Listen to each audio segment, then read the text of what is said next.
Santa Biblia para mí, eres un tesoro aquí, tú contienes con verdad la divina.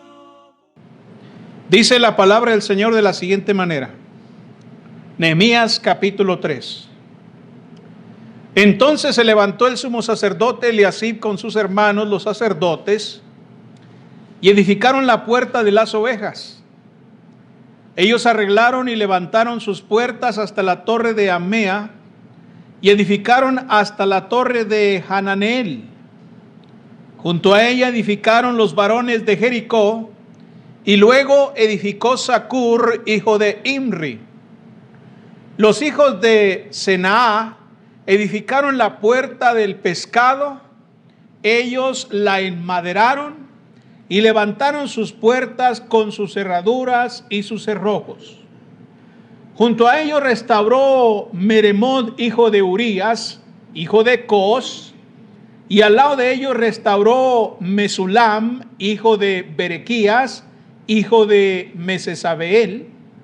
Junto a ellos restauró Sadoc, hijo de Baana, e inmediato a ellos restauraron los tecoitas, pero sus grandes no se presentaron para ayudar la obra de su señor. La puerta vieja fue restaurada por Joiada, hijo de Pasea, y Mesulam, hijo de Besodías. Ellos la enmaderaron y levantaron sus puertas con sus cerraduras y cerrojos. Junto a ellos restauró Melatías Gabaonita y Jadón Meronotita, varones de Gabaón y de Mizpa, que estaban bajo el dominio del gobernador del otro lado del río.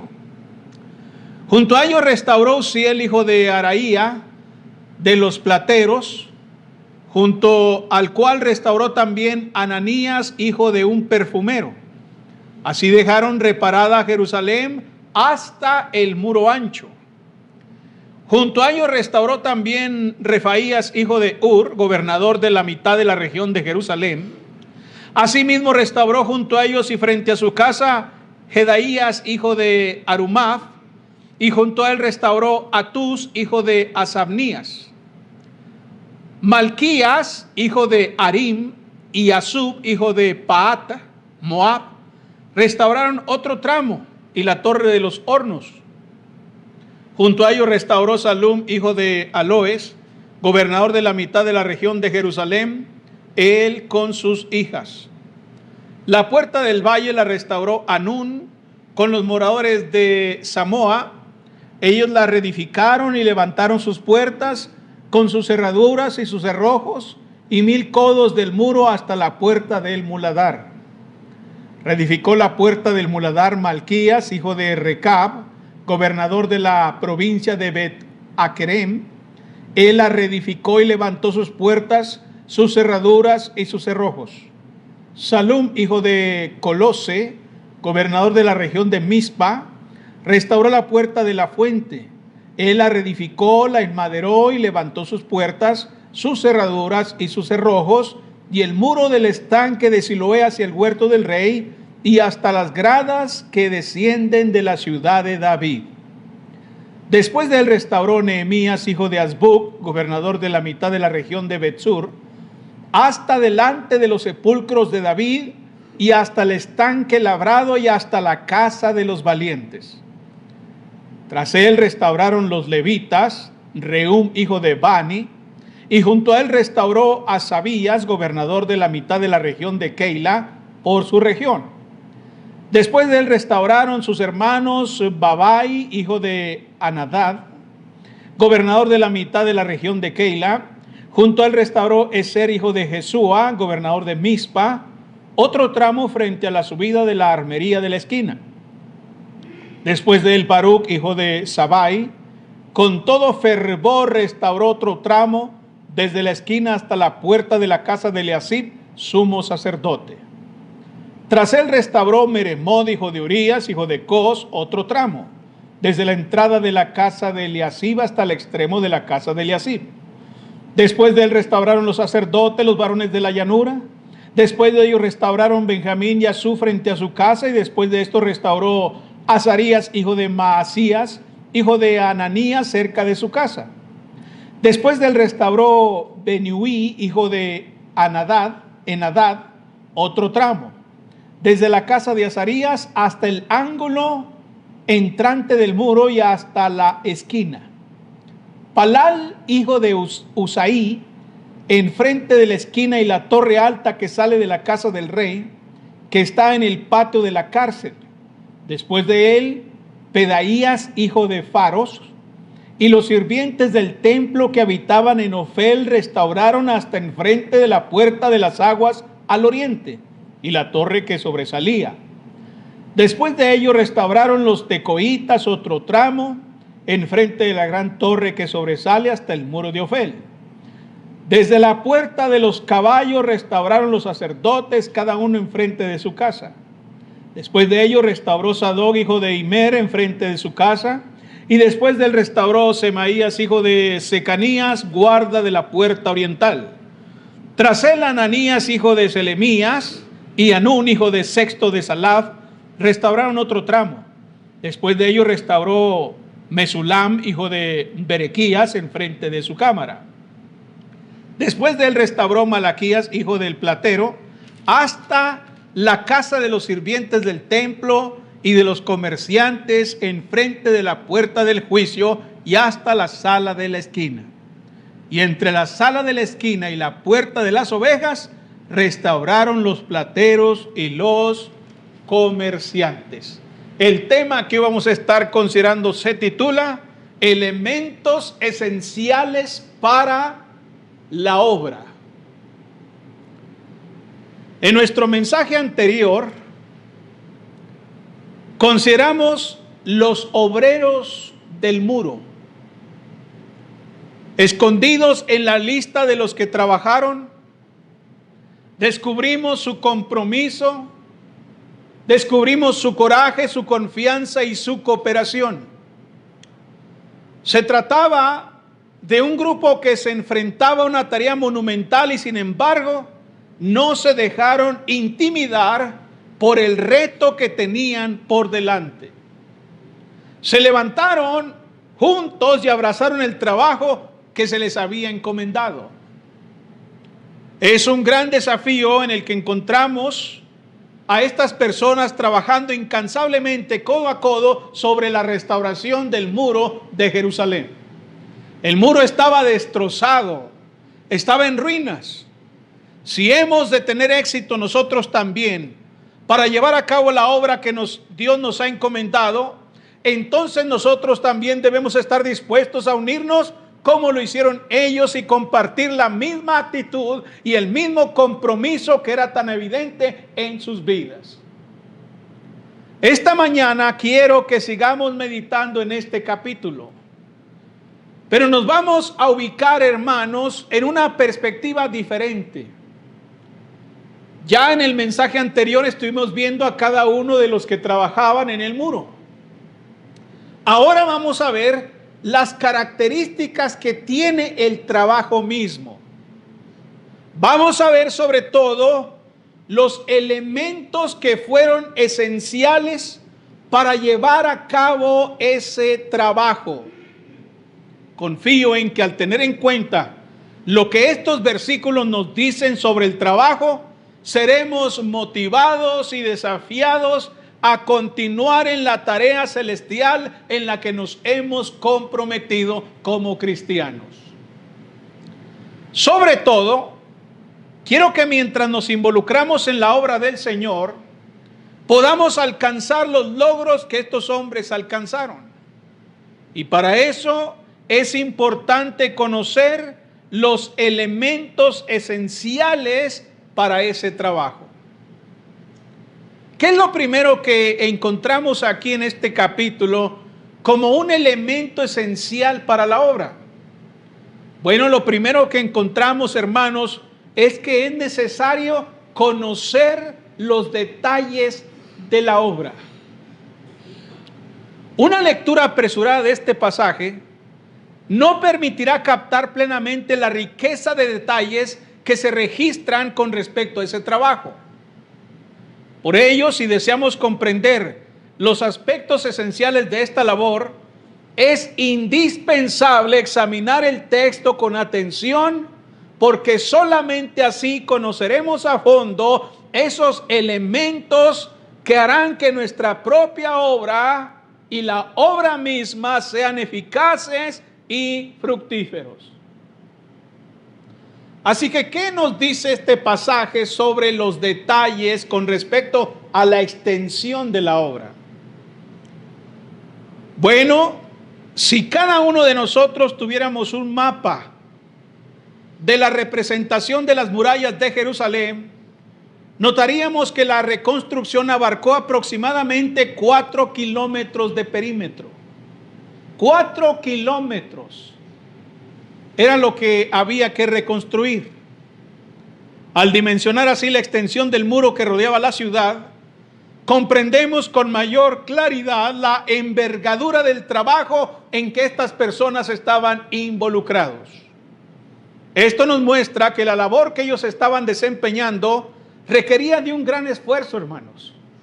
No era un esfuerzo menor ni insignificante, al contrario, había mucho trabajo por realizar.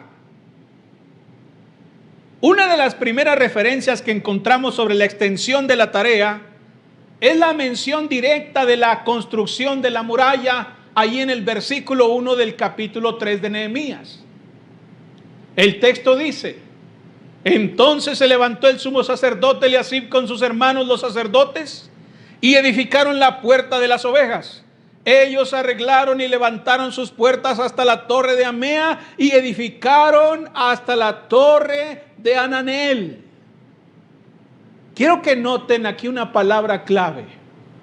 La palabra edificaron. Esta palabra aparece 7 veces en todo el capítulo. Aparece en los versículos 1 al 3. Luego aparece en los versículos 13 y 14, un total de 7 veces. Edificaron, edificaron y reedificaron. Es significativo, hermanos, este término porque nos habla de una labor concreta, la construcción real de la muralla. ¿Qué estaban haciendo? Estaban edificando, estaban reedificando los muros. Todas estas referencias provienen de la misma palabra hebrea que significa construir, edificar, reconstruir. Ante ellos estaban las murallas y estaban en ruinas. Estaban caídas, destruidas. Y entonces comenzaron la ardua tarea de restaurarlas, de volver a levantar piedra sobre piedra para que las murallas estuvieran otra vez en funcionamiento. Bueno, al contemplar la magnitud del trabajo que tenemos por delante, es natural que nos sintamos abrumados. Seguro que muchos de ellos, cuando vieron los 4 kilómetros que había que levantar, pues algunos se sintieron abrumados también. Los muros espirituales que nosotros tenemos que levantar, que por tanto tiempo permanecieron firmes y estables, lamentablemente hoy se encuentran descuidados o en ruinas, y nos preguntamos si tenemos lo necesario para levantar lo que ha sido destruido. Es importante tener presente que el grupo de Nehemías no terminó la tarea en un solo día. No terminaron el trabajo ni en 5 días. Y de seguro, hermanos, la obra de Dios que nosotros tenemos por delante tampoco la vamos a terminar en poco tiempo. Pero lo que sí podemos hacer y debemos hacer es hacer lo mismo que ellos. Que a pesar de la extensión del trabajo que iban a hacer, ellos se comprometieron con la obra y se pusieron en marcha. Y es exactamente lo que nosotros debemos hacer. Yo entiendo que la obra de Dios es extensa y es grande y hay mucho que hacer. Bueno, nos toca comprometernos con la obra, poner manos a la obra. No debemos permitir que la magnitud de la tarea nos paralice. Sabemos que hay trabajo por hacer y es tiempo de comenzar con la tarea desde el día de hoy. Otra cosa que tenemos que tener en cuenta sobre los detalles de la obra, no solamente tiene que ver con la extensión, sino también con la excelencia de esa obra. Porque cuando seguimos examinando el texto bíblico, notamos que no solo edificaron, sino que también repararon los muros. Vean lo que dice el versículo 4. Ahí en Nehemías capítulo 3, versículo 4 leemos: junto a ellos restauró Meremot, hijo de Urías, hijo de Cos, y al lado de ellos restauró Mesulam, hijo de Berequías, hijo de Mesesabel. Junto a ellos restauró Sadoc, hijo de Baana. La palabra restaurar o reparar aparece aproximadamente 35 veces en este capítulo. 35 ocasiones leemos de restaurar o de reparar. Y esto es interesante.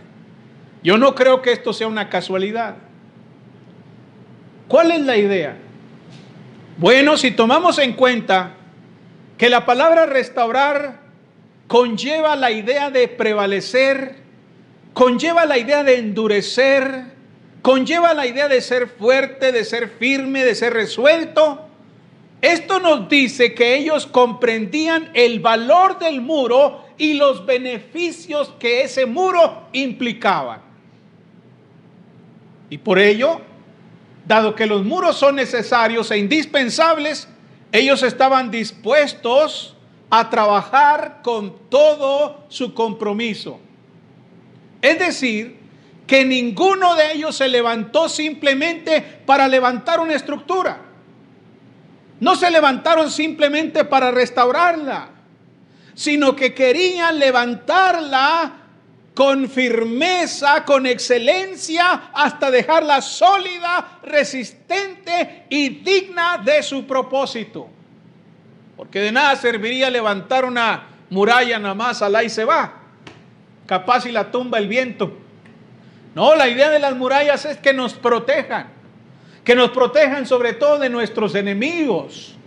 Por eso estos hombres no solamente estaban levantando la muralla, sino que estaban restaurando la muralla, la estaban haciendo firme, fuerte, para que resistiera cualquier otro ataque. Eso nos habla de la excelencia del trabajo. No era nada más hacer el trabajo, sino de hacerlo con excelencia.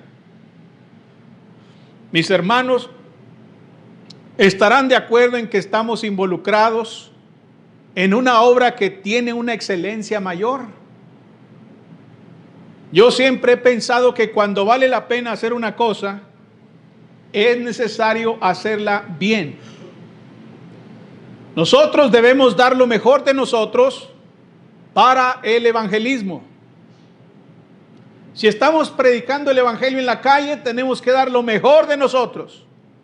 Si estamos dando clases bíblicas en los hogares, debemos dar lo mejor de nosotros.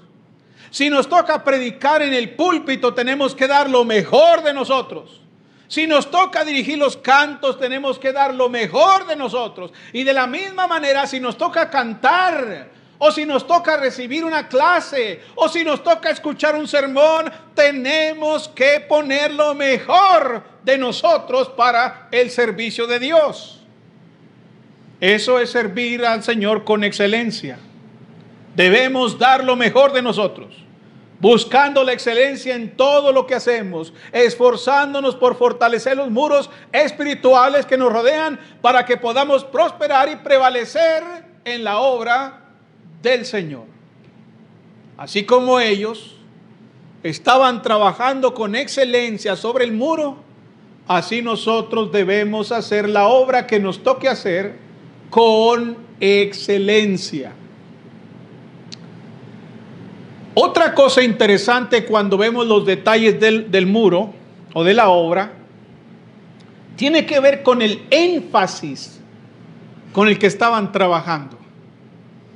Fíjese lo que dice el versículo 8 del capítulo 3 de Nehemías. Ahí encontramos una frase interesante. Dice el pasaje: junto a ellos restauró Uziel, hijo de Araía, de los plateros, junto al cual restauró también Ananías, hijo de un perfumero. Así dejaron reparada a Jerusalén hasta el muro ancho. Fíjese bien. Así dejaron reparada Jerusalén hasta el muro ancho. A mí me llama la atención aquí esta frase que dice que dejaron reparada. Esa frase aparece una sola vez en todo el pasaje, pero creo que encierra un significado interesante. Literalmente, esa palabra o esa frase significa apartarse de algo, alejarse de algo, dejar atrás algo. Eso no implica, de ninguna manera, eso no implica negligencia o descuido con respecto a esa parte del muro. Por el contrario, lo que nos está diciendo esta frase es que esa sección del muro ya no requería la misma atención que requerían otras partes del muro. Como diciendo, bueno, aquí ya hicimos lo necesario. Aquí ya hicimos lo que se tenía que hacer. Se apartaron de ahí y se fueron a seguir trabajando en otra parte del muro. Esto significa que los trabajadores cumplieron con su trabajo, fortalecieron la zona asignada y una vez concluida la dejaron atrás para atender otras áreas de mayor necesidad. No se quedaron con los brazos cruzados, hermanos, diciendo, bueno, nosotros ya acabamos, así que nos ponemos a ver a los otros. Nosotros ya terminamos, vamos a sentarnos aquí a descansar. No, cuando ellos ya cumplieron con el trabajo asignado, entonces se fueron a apoyar en otras áreas de la construcción. Su actitud es un ejemplo de responsabilidad, de discernimiento y disposición para servir donde se requiera. Y esa es una lección para nosotros. Todo hijo de Dios debe comprender el principio de fortificar el muro, no solo en su área, no solo en lo que le toca, sino de manera general en toda la obra, hermanos, en toda la obra.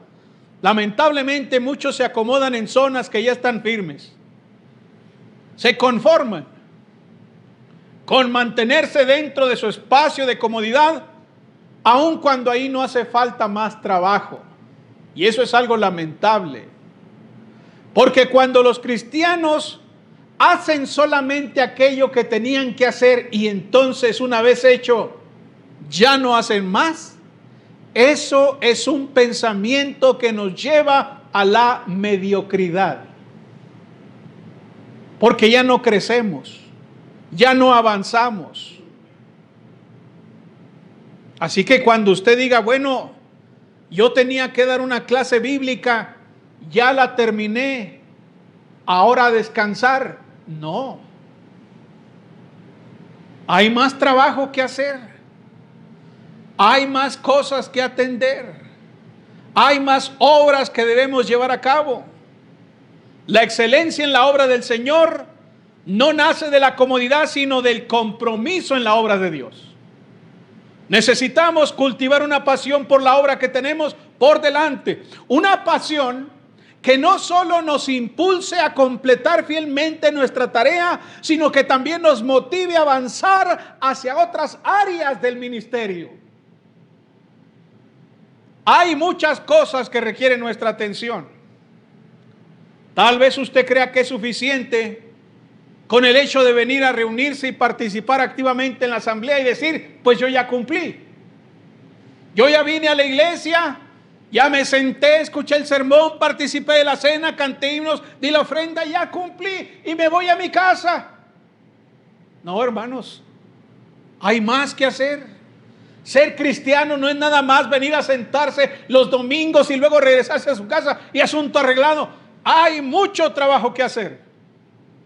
Necesitamos ser capaces de mantenernos enfocados en el panorama general sin encerrarnos en nuestro propio círculo de influencia. La obra de Dios es más grande que nuestra pequeña parcela, hermanos. Necesitamos estar dispuestos a dar un paso de fe, asumir nuevas responsabilidades y servir más allá de nuestro pequeño círculo para la gloria y para la honra de Dios y para el fortalecimiento de su pueblo. Así que así como ellos cuando terminaron lo que les tocaba y fueron a trabajar otra parte, así nosotros tenemos que pensar más ampliamente en el trabajo que desempeñamos como cristianos. Usted no fue llamado solamente para quedarse sentado ahí toda la vida. Necesita crecer, desarrollarse y dar fruto. Otra cosa que debemos notar aquí en el pasaje, hermanos, y que es un elemento esencial para la obra, es el deseo que tenían por hacer el trabajo. Al mirar este capítulo en su conjunto, rápidamente se hace evidente que los involucrados tenían una profunda pasión por la obra y un deseo por cumplir con la tarea de restaurar el muro. Estoy convencido de que la naturaleza del muro ciertamente fue un factor de deseo, hermano. El mismo muro. Es decir, que ellos dicen, ¿qué vamos a hacer? Vamos a reconstruir el muro. Y ese simple hecho de reconstruir el muro produjo un anhelo, un deseo intenso por participar en ese trabajo. ¿Por qué? ¿Por qué razón alguien sentiría deseo de participar en ese trabajo? Bueno, por varias razones. En primer lugar, porque el muro representa la esperanza para Jerusalén. Es evidente que ellos tenían un profundo deseo por participar en esa tarea. Pero ¿por qué querían participar en esa tarea? Por la esperanza que eso involucra.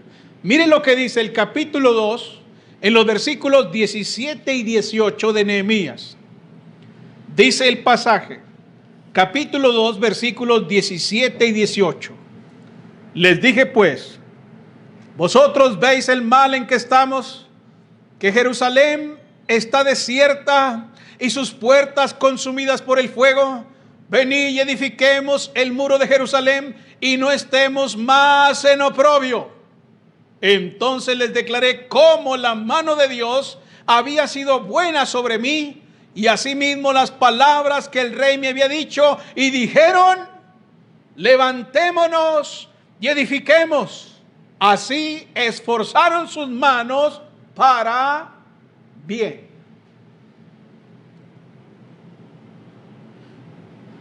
Nehemías les dice que están en oprobio y que para salir de ese estado vergonzoso en el que se encontraban era necesario reconstruir los muros de la ciudad. Y ellos quisieron participar, hermanos. No quisieron quedarse en el oprobio. No quisieron quedarse en un estado de humillación. Levantémonos y edifiquemos. Y esforzaron sus manos para bien. Así que cuando nosotros vemos esa respuesta, podemos imaginarnos la desesperación que muchos de ellos tenían o sentían.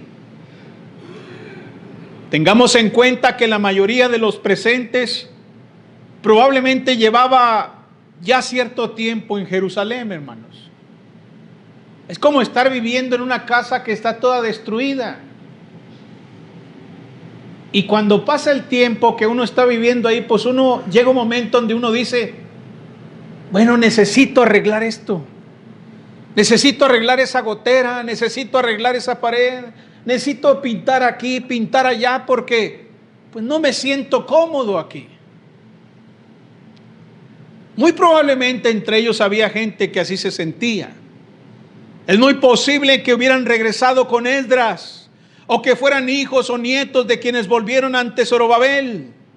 Estaban cansados de ver las cosas siempre iguales, presenciando día tras día las ruinas que hablaban de la humillación y del oprobio de Jerusalén. Pero entonces llega Nehemías y encendió en ellos una chispa de esperanza, un renovado anhelo por ver la restauración de la ciudad. Y a medida que los muros comenzaron a levantarse, también se alzó en sus corazones una nueva esperanza, una nueva confianza, una esperanza de restauración, un futuro posible. Nosotros debemos aprender a ver la tarea que tenemos por delante precisamente como un muro de esperanza. Hemos caminado demasiado tiempo entre las ruinas del pecado y bajo el peso de la oposición que hay en el mundo. Muchos, agotados por las batallas, están al borde de rendirse, están debilitados en la fe y tentados a dejarlo todo. Por eso ahora más que nunca necesitamos comprometernos con pasión y compasión para restaurar, para que la iglesia de Cristo vuelva a ser lo que era antes, en los tiempos pasados, cuando los miembros de la iglesia perturbaban el mundo, trastornaban el mundo que los rodeaba. Necesitamos volver a tener esa gloria, hermanos. Pero eso solamente va a ser posible cuando tengamos el deseo por levantar lo que está caído, el deseo por levantar lo que se ha arruinado. Necesitamos hacer más por la verdad que lo que las sectas hacen por la mentira. El sectarismo, el pecado y el humanismo y el ateísmo y todas las corrientes ideológicas que hay en el mundo y que son contrarias a Dios están aumentando y creciendo día con día. ¿Y nosotros qué hacemos? Sentados. Necesitamos confiar en la esperanza que implica que la obra del Señor avance. Ellos estaban pensando en ese muro y decían, este muro es la esperanza de Jerusalén. Este muro es algo que representa el honor de Jerusalén. Porque Jerusalén, hermanos, no era cualquier ciudad. Se trataba de la ciudad real. Jerusalén era la joya de la corona de Judá. Jerusalén era un emblema de identidad y orgullo nacional. Para ningún judío era tolerable la imagen de la ciudad sagrada en ruinas. Eso era intolerable. Por eso, cuando leemos en Nehemías capítulo 2 en el versículo 17 que se les dijo, venid y edifiquemos el muro de Jerusalén y no estemos más en oprobio. Ellos entendieron que no se trataba solamente de levantar piedras. No era nada más una estructura física, sino que se trataba de recuperar el honor que se había perdido, recuperar la gloria que se había perdido, de restaurar la dignidad del pueblo ante los ojos de Dios y ante las naciones. Eso era el muro para ellos. Y por eso tenían el deseo de restaurar el honor de Jerusalén. Ahora miren lo que dice el versículo 1 del capítulo 3. Hay algo interesante ahí.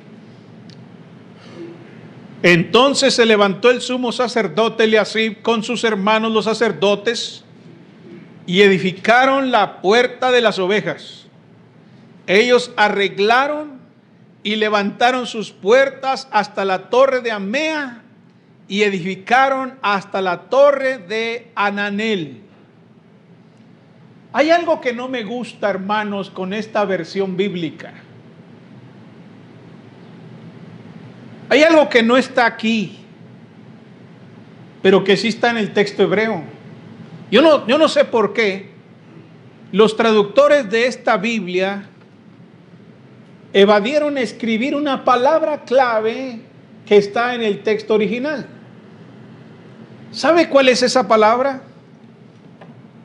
La palabra es consagraron. O como dicen otras versiones bíblicas, santificaron. Por ejemplo, la Biblia de las Américas, que es otra traducción, dice en el versículo 1: entonces el sumo sacerdote Eliasib se levantó con sus hermanos los sacerdotes y edificaron la puerta de las ovejas, la consagraron y asentaron sus hojas. Consagraron la muralla hasta la torre de las 100 y hasta la torre de Hananel.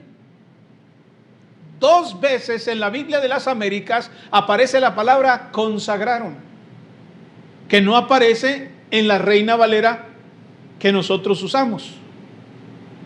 La palabra hebrea que aparece ahí es kadash. Kadash, que quiere decir consagrar o santificar algo. Apartarlo como algo sagrado. Por eso son los sacerdotes los que están haciendo ese trabajo en el versículo 1. Porque se trata de santificar, se trata de consagrar. Este término hebreo implica consagrar, dedicar para Dios, hacer santo algo. No era una simple ceremonia simbólica, sino una declaración profunda. Porque lo que están haciendo aquí es que están consagrando esas cosas para Dios. Había más en juego aquí, hermanos, que una simple una simple sensación de orgullo nacional. No. Acá estamos hablando ahora de una restauración espiritual. Por eso estaban consagrando estas cosas. Veían en esta reconstrucción una oportunidad, ¿para qué? Para devolver a la ciudad un estado que glorificara a Dios. Una ciudad restaurada no solo en piedra, sino también en santidad. Era una obra de honor, una ofrenda visible a Dios que le daba honra y gloria como antes lo hacía. Esa es la idea. Quieren que Dios sea glorificado y quieren que la ciudad vuelva a ser otra vez el lugar donde Dios habita. Debemos nosotros abrazar esa misma convicción.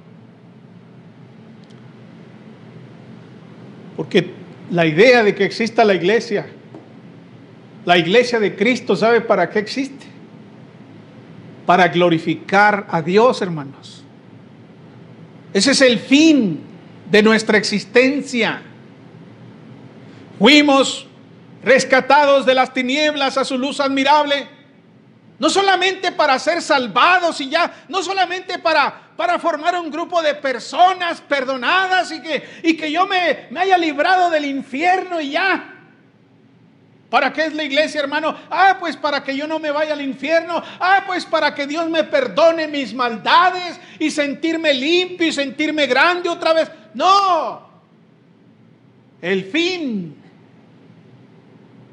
es que Dios sea glorificado. Para eso existimos. Para eso fuimos santificados. Se trata de un compromiso sagrado, hermanos. Y cada cosa que hacemos como cristianos, cada obra que hacemos, cada texto que obedecemos, todo es ¿para qué? Para enorgullecernos. Para decir, mira, nosotros somos la iglesia más buena, la iglesia más exacta. No, la idea es glorificar a Dios. Como dijo Pablo, todo lo que hagáis, sea de palabra o de hecho, hacerlo todo en el nombre del Señor Jesús. ¿Por qué? Porque la idea es glorificar a Dios. Ese es el fin. ¿Por qué cantamos sin instrumentos? ¿Por qué ofrendamos cada domingo? ¿Por qué cantamos alabanzas? ¿Por qué predicamos el evangelio como está escrito? Porque la idea original, la idea principal, el fin último es que Dios sea glorificado. No estamos aquí obedeciendo la Biblia para darle gusto a un hermano, para darle gusto al predicador, para darle gusto a mi mamá o a mi papá o a mis hijos, para tener un mejor futuro. No, la idea es glorificar el nombre de Dios y eso lo cambia todo. Porque cuando yo entiendo que todo lo que hago en obediencia a la voluntad de Dios, cuando yo entiendo que eso que hago es para glorificar a Dios, entonces eso lo cambia todo. Necesitamos tener ese elemento esencial para llevar a cabo la obra con excelencia. Finalmente, hermanos, una cosa que debemos notar aquí es la dedicación en la obra. Y ese es el tercer elemento esencial, la dedicación. En el versículo 19 del capítulo 3 dice que esa dedicación fue expresada por la urgencia, por la fuerza que invertían en el trabajo. Dice el texto, dice el pasaje, junto a él restauró Ezer, hijo de Jesúa, gobernador de Mizpa, otro tramo frente a la subida de la armería de la esquina. Y aquí quiero notar esto. A lo mejor se les pasó así como que no lo vieron. Pero si leyeron con cuidado, ahí está esta frase que dice otro tramo. ¿Ya lo tiene? Otro tramo. ¿Por qué es importante eso? Bueno, porque también aparece en el versículo 11, otro tramo. Luego en el versículo 20, otro tramo. Luego en el versículo 21, otro tramo.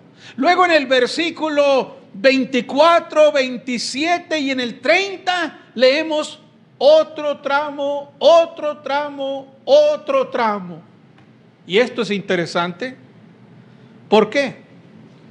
Porque si esta frase otro tramo aparece 7 veces en este capítulo, nos indica que mientras trabajaban en la restauración del muro, tan pronto como completaban una tarea, inmediatamente se dedicaban ¿a qué?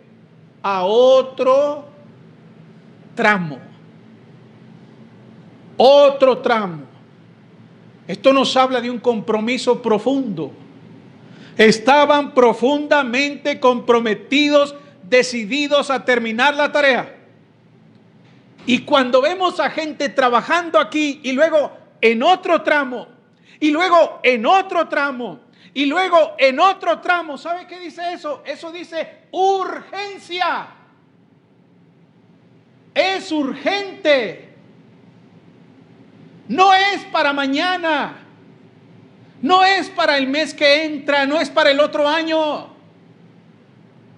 No, ya acabaste ese tramo, el mes que entra seguimos con el otro. No, uno tras otro, un tramo, ya acabaste el que sigue, ya acabaste el que sigue, ya acabaste. Esto habla de urgencia, hermanos. Posiblemente paraban solamente para dormir, Posiblemente paraban solamente para comer, posiblemente paraban para sus necesidades biológicas, pero estaban ocupados en un tramo y luego el otro, y luego el otro, y luego el otro. ¿Por qué? Porque es urgente.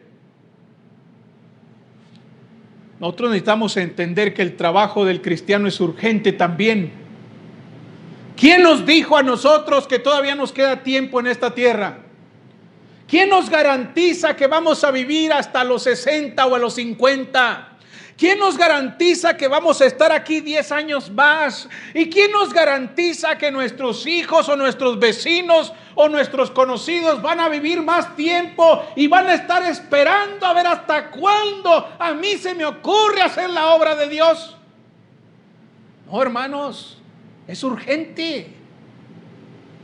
Es urgente predicar el evangelio, es urgente hacer la obra de Dios, es urgente, el tiempo se acaba. ¿Sabe qué pasa cuando no sentimos la urgencia en la obra? ¿Sabe qué sucede? Cuando no tenemos la urgencia, no tenemos iniciativa. La iniciativa responde a la urgencia. Dice, ay, necesitamos hacer esto. Entonces, a ver, no lo vas a hacer, hazte a un lado. Lo voy a hacer yo. Tenemos iniciativa. Porque entendemos que es urgente el trabajo. En el versículo 20 dice, después de él Baruc, hijo de Zabai, con todo fervor restauró otro tramo. Ahí está otro tramo. Pero dice aquí, que con todo fervor restauró otro tramo desde la esquina hasta la puerta de la casa de Eliasib, sumo sacerdote. Esto nos dice, hermanos, que la dedicación se expresa por la intensidad en el trabajo. Con todo fervor. ¿Sabe qué significa fervor? Significa estar caliente, brillante, ardor, fervor es lo que significa. Implica trabajar con intensidad, con pasión encendida. Lo que podríamos describir como un esfuerzo febril, un trabajo hecho con el alma en llamas.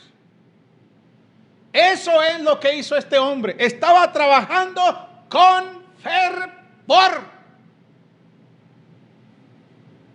Baruc no abordó la tarea con indiferencia ni de manera mecánica. Había pasión en su alma. No estaba cumpliendo por obligación. Estaba haciendo la obra con entrega, con entusiasmo, con un espíritu que ardía por ver la obra terminada. Él quería ver la ciudad con honor y con gloria otra vez. No se trataba solo de poner una piedra y estar ahí nomás ahí. A ver, yo te ayudo, déjame. No. Había fervor. Traía mucha energía este hombre. Y eso va de mano ¿con qué? Con el sentido de urgencia, hermanos. Cuando algo se hace con urgencia, se hace con pasión, con energía, con fuerza. Y eso es lo que debe distinguirnos a nosotros. Necesitamos ser movidos por una pasión ardiente por la obra de Dios. Una pasión ardiente por la obra. Una pasión que encienda nuestras manos, nuestros pensamientos, nuestras vidas, nuestros días. Tenemos que rogar a Dios para que exista ese ardor en nuestra alma por la obra de Dios. Dice el versículo 5. E inmediato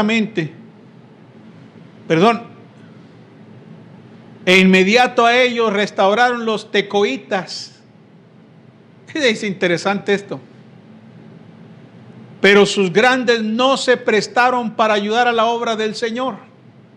Y en el versículo 21 otra vez dice, después de ellos restauraron los tecoitas otro tramo, enfrente de la gran torre que sobresale hasta el muro de Ofel. ¿Ya se fijó el nombre raro ese? Los tecoitas. Ellos no eran de Jerusalén, hermanos. Uno podría decir, bueno, ¿y tú qué haces aquí? ¿Qué anda haciendo un tecoíta en Jerusalén? Y trabajando con tanta urgencia y con tanta pasión.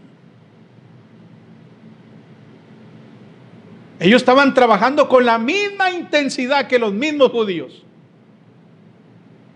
Ellos bien podrían haber abandonado la tarea, porque dice ahí, ¿verdad?, en el versículo 5, que sus grandes, los ricachones de allá de su tierra, ellos no se prestaron a trabajar.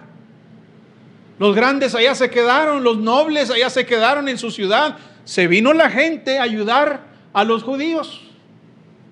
Así que ellos podrían haber abandonado ese trabajo.